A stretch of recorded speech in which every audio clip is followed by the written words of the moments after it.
আচ্ছা, জীবনে কখনো কোনো মৃত ব্যক্তিকে গোসল করিয়েছেন?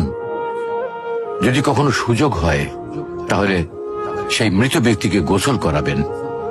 তখন খুব কাছ থেকে দেখবেন মৃত মানুষের দেহটা কতটা অসহায় লাগে, মৃত্যুর পরে মানুষের দেহ কতটা ভয়ের কারণ হয়ে দাঁড়ায়।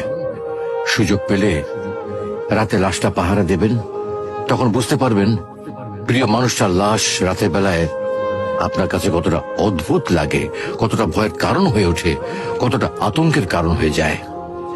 সুযোগ পেলে মৃত ব্যক্তির শরীরে একটু হাত লাগিয়ে কিছুক্ষণ তার স্পর্শ নেবেন। আপনি তখন উপলব্ধির সুযোগ পাবেন এই পৃথিবীতে বিশাল প্রভাব প্রতিপত্তি মৃত্যুর পরে কতটা নির্যাতনের রূপ নেয়। সুযোগ পেলে আপনজনদের লাশ কবরে নামাবেন খুব আগ্রহ নিয়ে।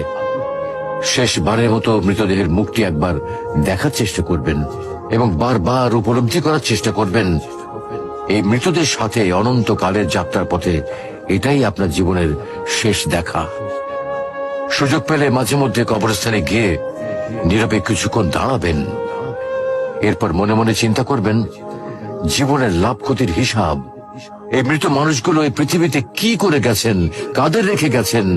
যাদের রেখে গেছেন তারা কি কখনো এই মৃত মানুষগুলোকে স্মরণ করার জন্য কবরস্থানের আশেপাশে একটি বারের জনকে দেখতে আসে?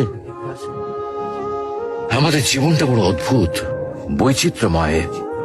আমরা এর জন্য ওর জন্য, ধন সম্পদের জন্য, ঐশ্বর্যের জন্য, বাড়ি গাড়ি টাকা পয়সার জন্য কত মায়া দেখাই, আগ্রহ দেখাই, আরো চাই আরো চাই আমাদের। অথচ এই জীবনে আমরা মৃত্যুর কথা না ভেবে, পরকালের জবাবদিহির কথা না ভেবে কিভাবে আরো সম্পদ অর্জন করতে পারি সেই চিন্তায় বিভোর থাকি। হায় রে জীবন, এখনো সময় আছে, ফিরে আসুন মহান রবের দিকে।